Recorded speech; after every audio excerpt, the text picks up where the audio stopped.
शांति। आज 16 अगस्त 2021 के महावाक्य हैं। बाबा की मुरली का सार है, मीठे बच्चे सब बातों में सहनशील बनो, निंदा स्तुति जय पराजय सब में समान रहो, सुनी सुनाई बातों में विश्वास नहीं करो। प्रश्न है, आत्मा सदा चढ़ती कला में आगे बढ़ती रहे, उसकी सहज युक्ति सुनाओ। बाबा ने कहा, एक बाप से ही सुनो, दूसरे से नहीं। फालतू पर चिंतन में, वाहियात बातों में अपना समय बर्बाद ना करो, तो आत्मा सदा चढ़ती कला में रहेगी। उल्टी सुल्टी बातें सुनने से, उन पर विश्वास करने से अच्छे बच्चे भी गिर पड़ते हैं, इसलिए बहुत संभाल करनी है।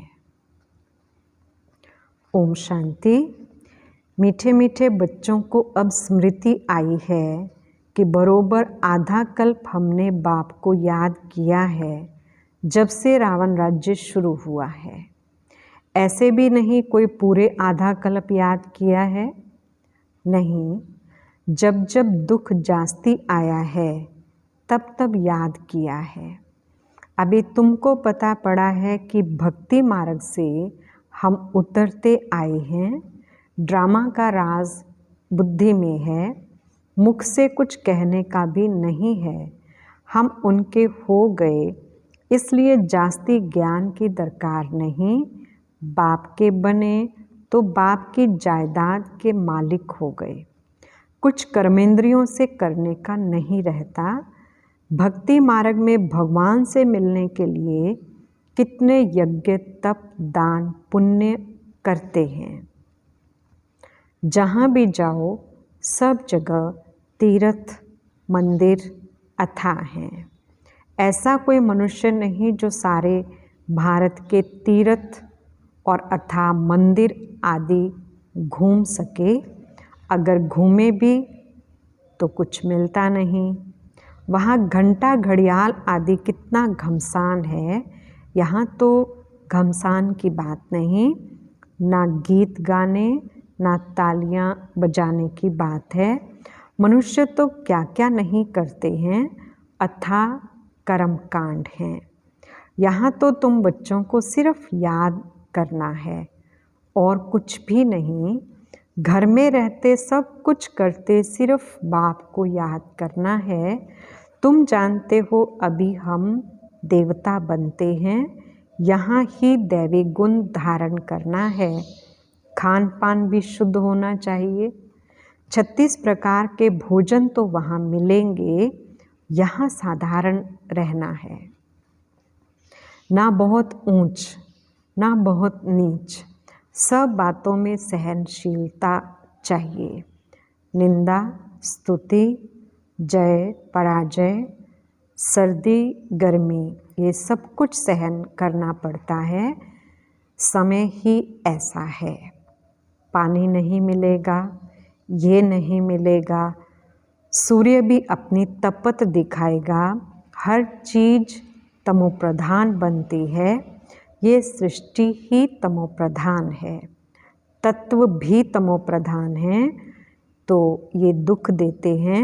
निंदा स्तुति में भी नहीं जाना है। बहुत हैं जो झट बिगड़ पड़ते हैं। किसने उल्टा सुल्टा कुछ किसको सुनाया, क्योंकि आजकल बातों की बनावट तो बहुत है ना। कोई ने कुछ कहा, तुम्हारे लिए बाबा ये कहते हैं कि इनको देह अभिमान है, बाहर का शो बहुत है। ये किसी ने सुनाया, बस बुखार चढ़ जाएगा, नींद भी फिट जाएगी। आधा कल्प के मनुष्य ऐसे हैं, कोई को भी झट बुखार चढ़ा दें, झट पीले हो जाएंगे।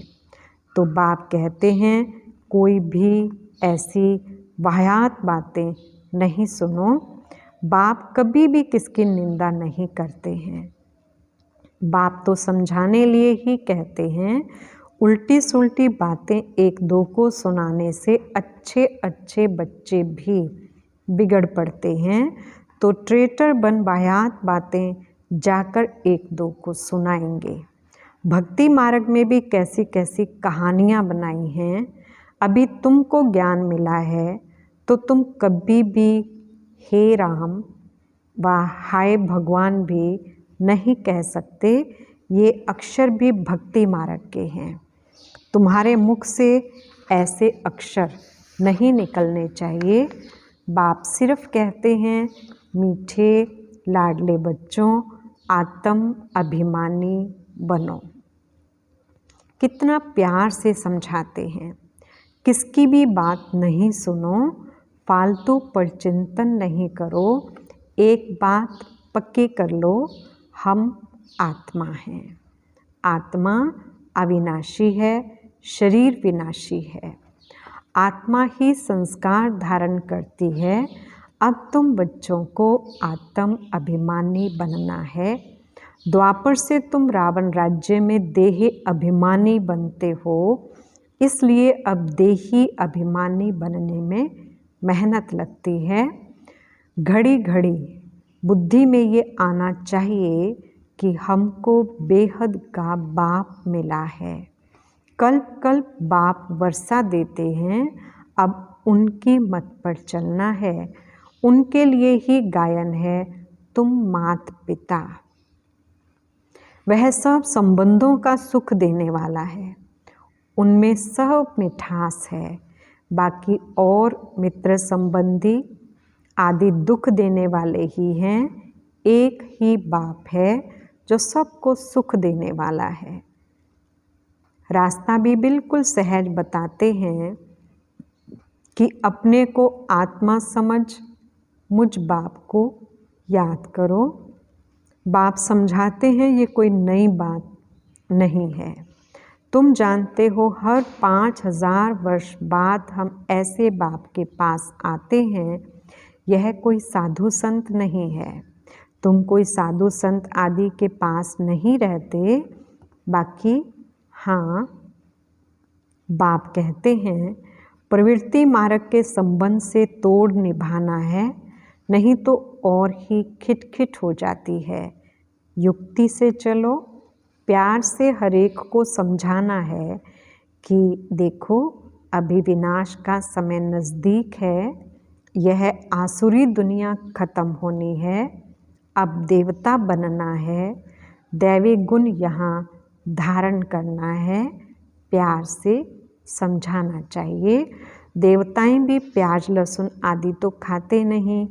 हम भी मनुष्य से देवता बनते हैं, तो हम ये कैसे खा सकते हैं। तुमको भी राय देते हैं यह छोड़ दो, ऐसी चीज़ें हम खाते नहीं। अभी तुमको बेहद का बाप दैवी गुण सिखलाने वाला मिला है, तो सर्वगुण संपन्न यहाँ ही बनना है। यहाँ बनेंगे तब फिर भविष्य नई दुनिया आएगी।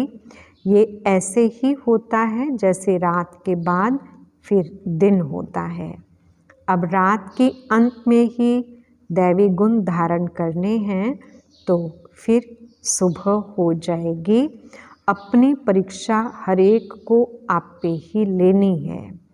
ऐसे नहीं कि बाप तो सब कुछ जानते हैं, तुम अपने को देखो ना। स्टूडेंट ऐसे कभी नहीं कहेंगे कि टीचर तो सब कुछ जानते हैं। इम्तिहान के दिन नज़दीक आते हैं तो बच्चे खुद भी समझते हैं कि हम कितना पास होंगे, किस सब्जेक्ट में हम ढीले हैं।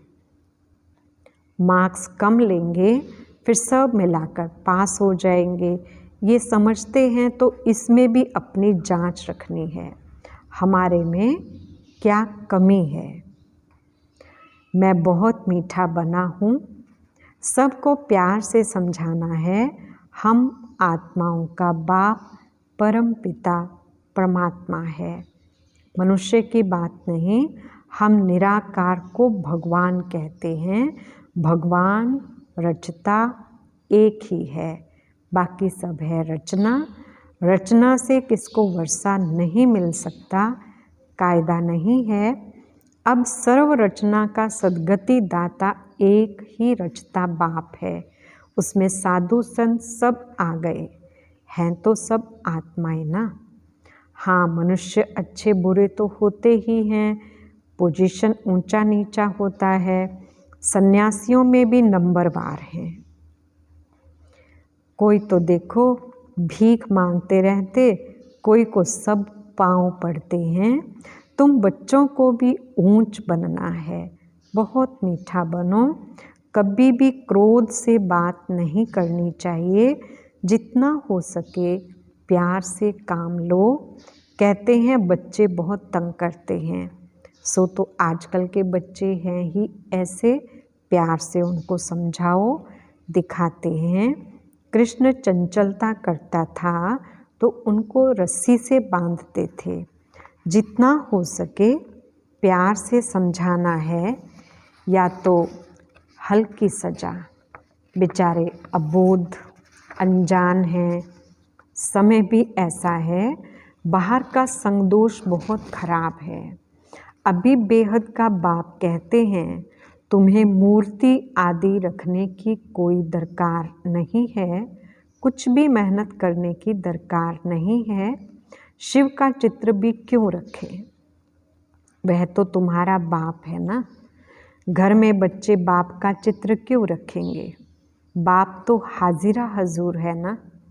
बाप कहते हैं मैं अभी हाजिर नाजिर हूँ ना, फिर चित्रों की तो दरकार नहीं, मैं बच्चों को बैठ समझाता हूँ। कहते हैं बाप दादा को देखें, अब बाप तो है निराकार, उनको देख ना सकें, बुद्धि से समझ सकते हैं। बाप कहते हैं मैं इनमें प्रवेश कर तुमको नॉलेज बैठ देता हूँ, नहीं तो कैसे आऊँ। कृष्ण के तन में कैसे आएगा, सन्यासियों में भी नहीं आ सकता हूँ। मैं आता ही उनमें हूँ जो पहले नंबर में था, वही अब लास्ट नंबर में है। तुमको भी अभी पढ़कर फिर पहले नंबर में जाना है। पढ़ाने वाला तो एक ही है, जिसको ज्ञान का सागर कहा जाता है। तुमको ज्ञान बहुत अच्छा मिलता है। तुम जानते हो शांति धाम हमारा घर है, सुख धाम हमारी राजधानी है, दुख धाम रावण की बादशाही है। अब बाप कहते हैं मीठे मीठे बच्चों, अपने घर शांति धाम को याद करो, सुख धाम को याद करो, दुख धाम के बंधन को भूलते जाओ। ऐसे और कोई कह ना सके, ना वो जा सकते हैं। ड्रामा के बीच से कोई वापस भी जा ना सके। ये जो कहते हैं फलाना ज्योति ज्योत समाया व पार निर्वाण गया, एक भी जाता नहीं है। सबका बाप अथवा मालिक एक ही परम पिता परमात्मा है। वह सब आशिकों का एक ही माशुक है। वह जिस्मानी आशिक माशुक एक दो को याद करते हैं, बुद्धि में चित्र आ जाता है, फिर एक दो को याद करते रहेंगे, खाना खाते रहेंगे, याद करते रहेंगे। वह तो हैं एक जन्म के आशिक माशुक। तुम जन्म जन्मांतर के आशिक हो एक माशुक के। तुमको और कुछ भी नहीं करना है, सिर्फ एक बाप को याद करना है। उन आशिक माशुक के सामने चित्र आ जाता है, बस उनको देखते देखते काम भी ठहर जाता, फिर उनका चेहरा गुम हो जाता है और काम करने लग पड़ते हैं। इसमें तो ऐसे नहीं है। आत्मा भी बिंदी, परमात्मा भी बिंदी है। अपने को आत्मा समझ बाप को याद करना है, इसमें ही मेहनत है। कोई भी ऐसी प्रैक्टिस करते नहीं हैं। आत्मा का ज्ञान मिला अर्थात आत्मा को रियलाइज़ किया, बाकी रहा परमात्मा। वह भी तुम जानते हो। बाबा आकर यहाँ भ्रिकुटी में बैठते हैं, इनकी जगह भी यहाँ है। आत्मा कहाँ से भी चली जाती है, मालूम नहीं पड़ता है। उनका मुख्य स्थान भ्रिकुटी है। बाप कहते हैं मैं भी बिंदी हूँ, इसमें आकर बैठा हूँ, तुमको पता भी नहीं पड़ता है। बाप तुम बच्चों को बैठ सुनाते हैं, तुमको जो सुनाते हैं वह हम भी सुनते हैं। समझानी तो बिल्कुल राइट है। दैवी धर्म वाले जो होंगे वह झट समझ जाएंगे यह राजधानी स्थापन हो रही है। पहले स्थापना और फिर विनाश भी होगा। और कोई धर्म स्थापक ऐसे नहीं करते हैं, वह सिर्फ अपना धर्म स्थापन करते हैं, फिर वृद्धि को पाते। यहाँ तो जो जितना जितना पुरुषार्थ करते हैं उतना भविष्य में ऊंच पद पाते हैं। तुम भविष्य 21 जन्मों के लिए प्रारब्ध बनाते हो तो कितना पुरुषार्थ करना चाहिए। और है बहुत सहज, योग भी सहज, जिससे तुम्हारे विकर्म विनाश होते हैं। बाप कहते हैं मैं गारंटी करता हूँ कल्प कल्प मैं ही तुम बच्चों को आकर पावन बनाता हूँ, वहाँ पतित एक भी होता नहीं। ज्ञान भी कितना सहज है। 84 जन्मों का चक्कर कैसे लगाते हैं वह भी बुद्धि में नॉलेज है।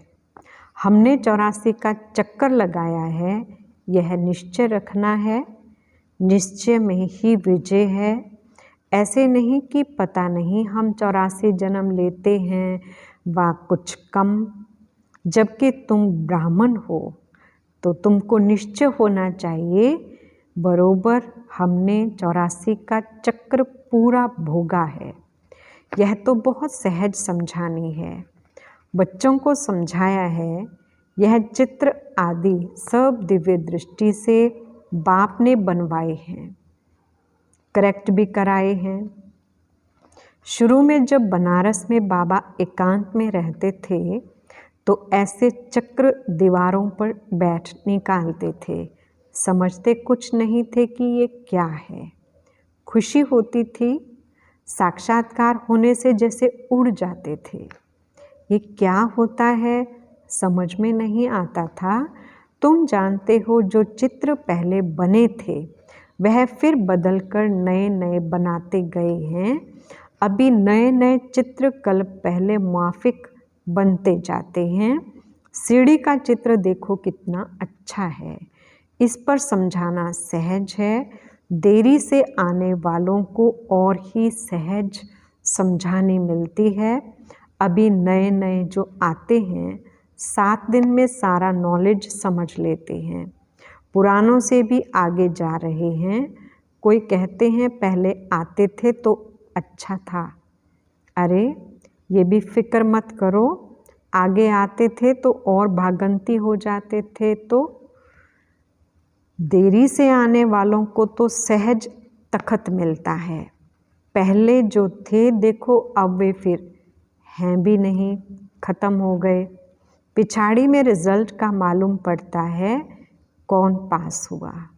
नए नए पत्ते निकलते हैं और झट सर्विस पर लग पड़ते हैं। पुराने इतना नहीं लगते। नई नई बच्चियां सर्विस से दिल पर चढ़ी रहती हैं, पुराने कितने तो ख़त्म हो गए। इसलिए बाबा कहते हैं जिनको सर्वोत्तम ब्राह्मण कुल भूषण कहा जाता है उनमें भी कोई आश्चर्यवत सुनंती भागंती हो जाते हैं। जो गाया हुआ है वह अब प्रैक्टिकल में हो रहा है। अच्छा, मीठे मीठे सिकिलधे बच्चों प्रति माता पिता बाप दादा का याद प्यार और गुड मॉर्निंग। रूहानी बाप की रूहानी बच्चों को नमस्ते।